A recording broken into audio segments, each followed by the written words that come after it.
आज की इस वीडियो में हम कवर करेंगे drug inspector previous year questions, जिनमें हम कौन कौन से क्वेश्चंस कवर करेंगे। क्वेश्चन कवर किए जाएंगे from question number 1 to 10 with complete explanation. नमस्कार दोस्तों, मेरा नाम है स्तुति। लर्निंग फार्मेसी चैनल पे आपका स्वागत है। लर्निंग फार्मेसी चैनल पे आपको मिलेंगे एक्सट्रीमली इंपॉर्टेंट वीडियोस जो कि फार्मेसी फील्ड से रिलेटेड हैं। अगर आपको ये वीडियो अच्छी लगी तो उसे ज़्यादा से ज़्यादा शेयर कीजिए ताकि बहुत से लोगों को इसका बेनिफिट हो पाए, और चैनल को सब्सक्राइब कीजिए ताकि आपका सपोर्ट हमारे साथ यूं ही बना रहे। क्लिक कीजिए चैनल पर दिए हुए बेल आइकन पे ताकि जब भी हम कोई नई वीडियो अपलोड करें उसके रिगार्डिंग आपको नोटिफिकेशन मिल पाए और आप उस वीडियो को ईजिली देख पाएँ। तो चलिए शुरू करते हैं अपना आज का सेशन। फर्स्ट क्वेश्चन है सेना इसमें से क्या है? Irritant laxative, osmotic laxative, bulk laxative या इमोलिएंट लैक्सेटिव। तो आंसर इस क्वेश्चन का ऑप्शन ए इरिटेंट लैक्सेटिव है सेना। इरिटेंट लैक्सेटिव क्या करते हैं? ये इंटेस्टाइनल म्यूकोसा जो है उसको इरिटेट करते हैं, जिससे कि वाटर और इलेक्ट्रोलाइट का जो सेक्रीशन हो रहा है इंटेस्टाइन में उसमें ऑल्टरेशन आती है, उसमें चेंजेस आते हैं और बाउल मूवमेंट जो है वो इंक्रीज हो जाती है। बट ओवरडोज अगर दे दी जाती है इरिटेंट लैक्सेटिव की तो डायरिया होने का चांस होता है। देन ऑस्मोटिक लैक्सेटिव क्या करते हैं? ये स्टिमुलेट करते हैं इंटेस्टाइन को, जिससे कि इंटेस्टाइन जो है वो एक्सेसिव वाटर एब्जॉर्ब करने लगता है बॉडी से, और जिसके कारण बाउल मूवमेंट जो है वो इंक्रीज हो जाती है। ऑस्मोटिक लैक्सेटिव का एग्जांपल है milk of magnesia. Then bulk laxative क्या करते हैं? ये वाटर को एब्जॉर्ब कर लेते हैं बल्क लैक्सेटिव, और ये स्वेल हो जाते हैं, फूल जाते हैं और सॉफ्ट स्टूल फॉर्मेशन कर लेते हैं। सॉफ्ट स्टूल की फॉर्मेशन हो जाती है एंड देन रिलीफ होता है कॉन्स्टिपेशन में। Emollient laxative just as a stool softener काम करते हैं, इसमें मिनरल ऑयल्स वगैरह दिए जाते हैं, सॉफ्ट कर देते हैं स्टूल को एंड कॉन्स्टिपेशन में रिलीफ हो जाता है। तो सेना क्या है इसमें से? सेना इरिटेंट लैक्सेटिव है। लॉन्ग टर्म यूज ऑफ सिमेट्रिडिन में कॉज, लॉन्ग टर्म यूज जो है सिमेट्रिडिन का वो क्या कॉज करता है? Renal failure, hepatic dysfunctioning, rebound acidity या पेरिएटल सेल ब्लॉकेज। तो आंसर है इस क्वेश्चन का ऑप्शन ए रीनल फेलियर कॉज करता है। रीनल फेलियर किडनी फेलियर से भी आपको रिलेट कर सकते हैं इसको। सिमेट्रिडिन क्या होता है? ये एंटासिड एंटीहिस्टामिनिक क्लास का ड्रग होता है।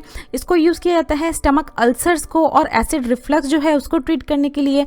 एसिड रिफ्लक्स क्या होती है? ये एक ऐसी कंडीशन होती है जिसमें स्टमक का जो एसिड है वो फूड पाइप में एंटर करने लगता है, जिससे बर्निंग, चेस्ट पेन जैसी प्रॉब्लम होने लगती है।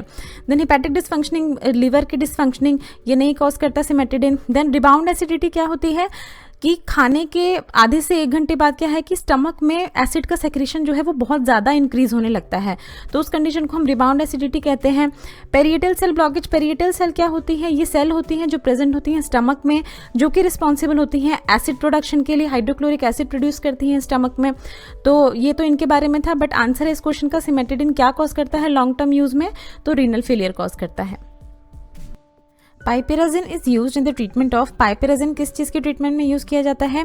हेलमिंथियासिस, अमोइबियासिस, मलेरिया या गायरिडियासिस। तो आंसर है इस क्वेश्चन का ऑप्शन ए हेलमिंथियासिस की ट्रीटमेंट के लिए यूज़ किया जाता है पाइपेराजिन को। हेलमिंथियासिस क्या होती है? इसको हम वॉर्म इन्फेक्शन भी कहते हैं। ये एक ऐसी डिसीज होती है जो अफेक्ट करती है ह्यूमंस को एज वेल एज एनिमल्स को भी अफेक्ट करती है। इसमें क्या होता है कि ह्यूमंस और एनिमल की बॉडी का कोई भी पार्ट जो है वो इन्फेक्ट हो जाता है एक तरह की पैरासाइट वॉर्म से। इस पैरासाइट वॉर्म को हम हेलमिंथ्स कहते हैं, हेलमिंथिस कहते हैं इस पैरासाइट वॉर्म को हम। तो हेलमिंथियासिस के बारे में था। देन अमोबियासिस क्या होता है? ये भी एक पैरासाइट इन्फेक्शन होता है जो कि एक अमीबा से कॉज होता है, एंट अमोइबा हिस्टोलिका नाम है इसका। देन मलेरिया, प्लाज्मोडियम मलेरिया से होता है, ये पैरासाइट होता है जिसके कारण ये होता है मलेरिया। देन गाइड्रियासिस क्या होता है? ये भी एक तरह का पैरासाइट इन्फेक्शन होता है, गाइड्रियासिस भी, जो कि गाइडिया पैरासाइट से होता है, और ये बिकॉज ऑफ ड्रिंकिंग वाटर जो है, कंटामिनेटेड ड्रिंकिंग वाटर जो है उसके पीने से होता है। अमोबियासिस भी कंटामिनेटेड ड्रिंकिंग वाटर जो है उसकी इंटेक से होता है। So that's all. The drug of choice for the treatment of filariasis is, drug of choice कौन सी है ट्रीटमेंट के लिए फिलेरियासिस की? कोकाडाइथल कार्बामाजिन, निक्लोसामाइड, आइवरमेक्टिन या option D none of this. तो आंसर है इस क्वेश्चन का ऑप्शन सी आइवरमेक्टिन है drug of choice treatment of filariasis के लिए। फिलेरियासिस क्या होता है? ये एक तरह का पैरासाइट डिसीज होती है जो कि राउंड वॉर्म इन्फेक्शन जो है उनके कारण होती है। राउंड वॉर्म एक तरह का पैरासाइट है जिसके कारण ये फिलेरियासिस डिसीज होती है। इसमें क्या होता है? देखिए, पैर जो होता है, लेग्स जो है उसमें बहुत ज़्यादा स्वेलिंग आ जाती है। ये नॉर्मल लेग है बट ये फिलेरियासिस इन्फेक्टेड लेग है। देखिए बहुत ज़्यादा स्वेल हो जाते हैं जो लेग्स होते हैं इसमें, और स्प्रेड होता है फिलेरियासिस जो है ब्लड फीडिंग ब्लैक फ्लाइज और मॉस्किटोज जो है उनके थ्रू ये स्प्रेड होता है इन्फेक्शन। देन आइवरमेक्टिन जो है उसको सिर्फ राउंड वॉर्म इन्फेक्शन के लिए ही नहीं, उसको threadworm and other parasitic infection जो है उसके लिए भी आइवरमेक्टिन जो है उसको यूज़ किया जाता है। निक्लोसामाइड जो है उसको यूज़ किया जाता है for the treatment of tape warm infection, जो टेप वॉर्म पैरासाइट होते हैं उनके कारण जो इन्फेक्शन होता है उसके ट्रीटमेंट के लिए यूज़ किया जाता है निक्लोसामाइड को। The prescription start from RX means, जो प्रिस्क्रिप्शन स्टार्ट होती है RX में से, तो RX का इसमें मतलब क्या होता है? टेक दो, सेंड, प्रिस्क्राइब या ऑप्शन डी प्रिपेयर। तो आंसर इस क्वेश्चन का ऑप्शन ए टेक दो होता है RX का मतलब। RX जो है ये एक लैटिन वर्ड से लिया गया है, लैटिन टर्म जो है उससे लिया गया है, लैटिन टर्म रिसीव से लिया गया है RX को, जिसका मतलब होता है to take. Which type of prescription should contain the age of patient, इनमें से किसकी प्रिस्क्रिप्शन पे एज ऑफ पेशेंट होना जरूरी होता है?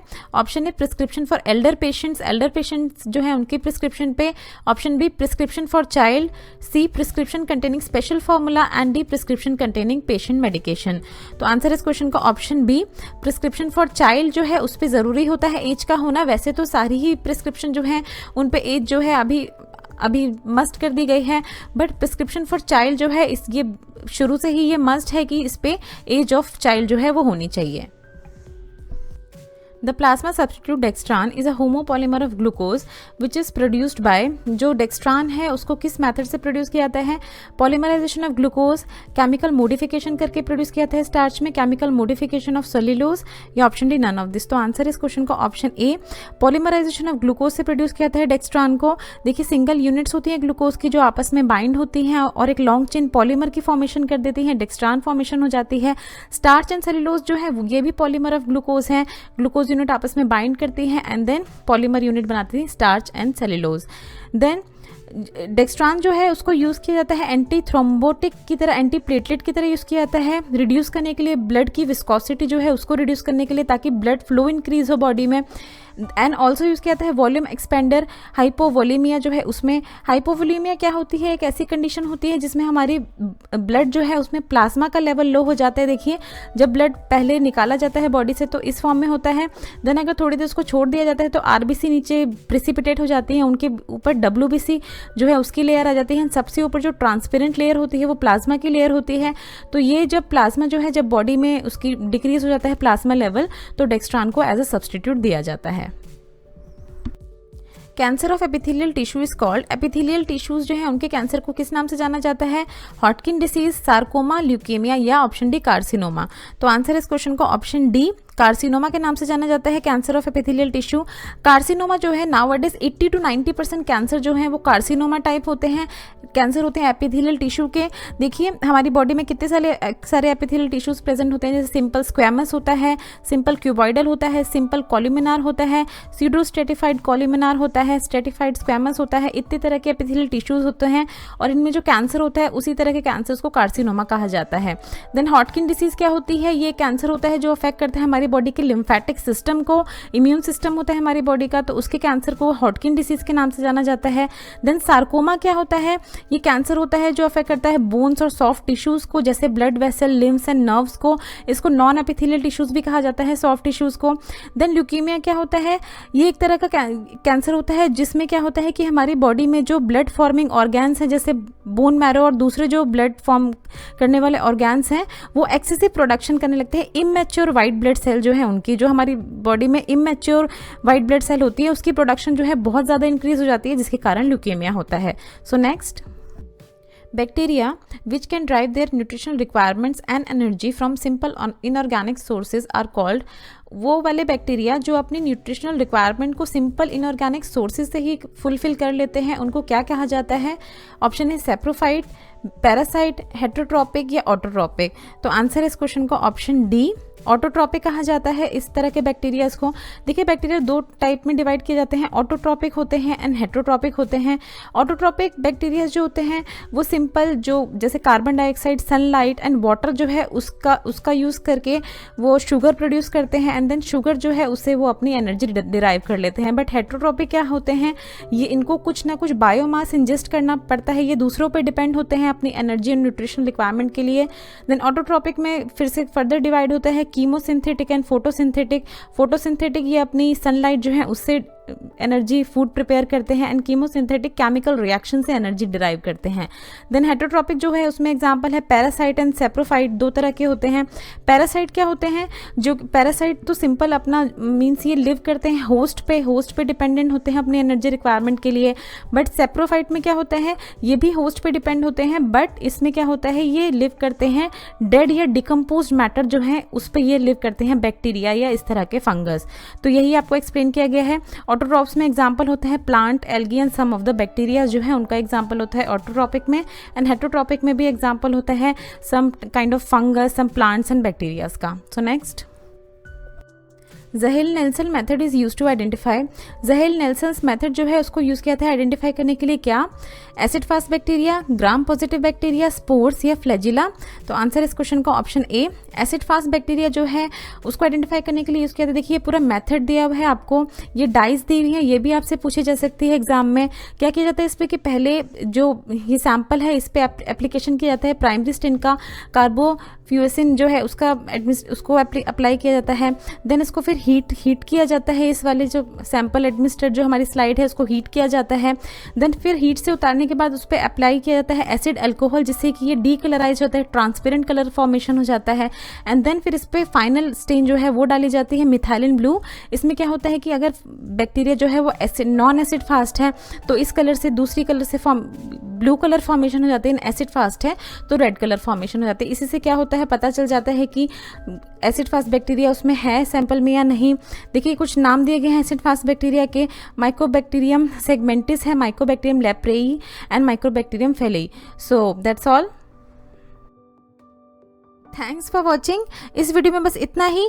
नेक्स्ट वीडियो में हम कवर करेंगे drug inspector previous year question from question number 11 to 20।